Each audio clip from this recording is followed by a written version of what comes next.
le hasard existe-t-il vraiment?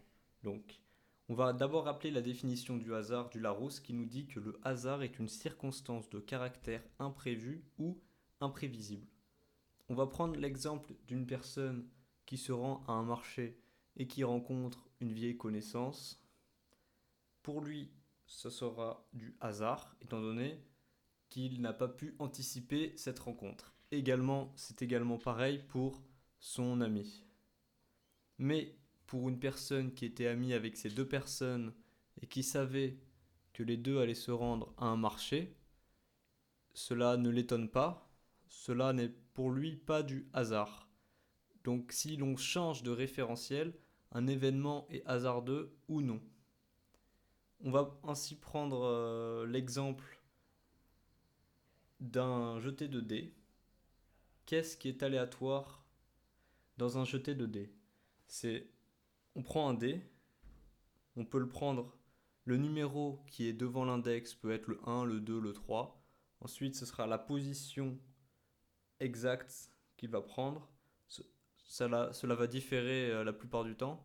Et l'impulsion qu'on va donner, la force que l'on va émettre et la distance qu'il va traverser. Et je dois omettre aussi d'autres détails.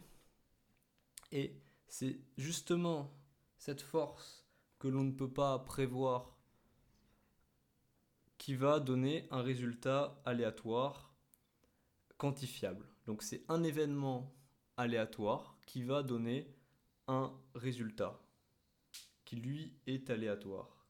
Mais si l'on a conscience de tous ces phénomènes de physique, à la seconde où le dé est jeté, on peut approximer un résultat, voire carrément le prédire exactement. Donc cela ne relève plus de l'aléa, vu que ce n'est plus imprévisible. Alors, on va prendre un autre exemple, un peu similaire au premier, pour bien que vous compreniez. On marche dans la rue et on trouve un billet. C'est encore imprévisible pour nous, étant donné qu'on ne s'y attendait pas. Mais pour quelqu'un qui avait vu ce billet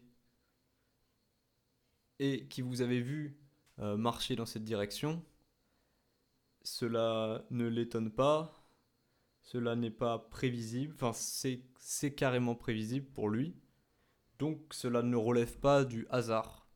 Si on nous demande de générer un nombre aléatoire entre 1 et 10, on parlera alors de pseudo-aléatoire, on va être influencé par ce que l'on a déjà choisi. Par exemple, si on choisit 5, 4, on va essayer de ne pas forcément dire 5, 4 alors que le hasard ne prend pas en compte les événements précédents. Dans ce cas de figure précis, le nombre choisi relève pour nous du domaine prévisible, tandis que pour la personne qui l'entend, cela relèvera du pseudo-hasard. Donc là encore, cela dépend du référentiel. John von Neumann déclarait qu'il n'existe pas de nombres aléatoires, juste des méthodes pour produire des nombres aléatoires.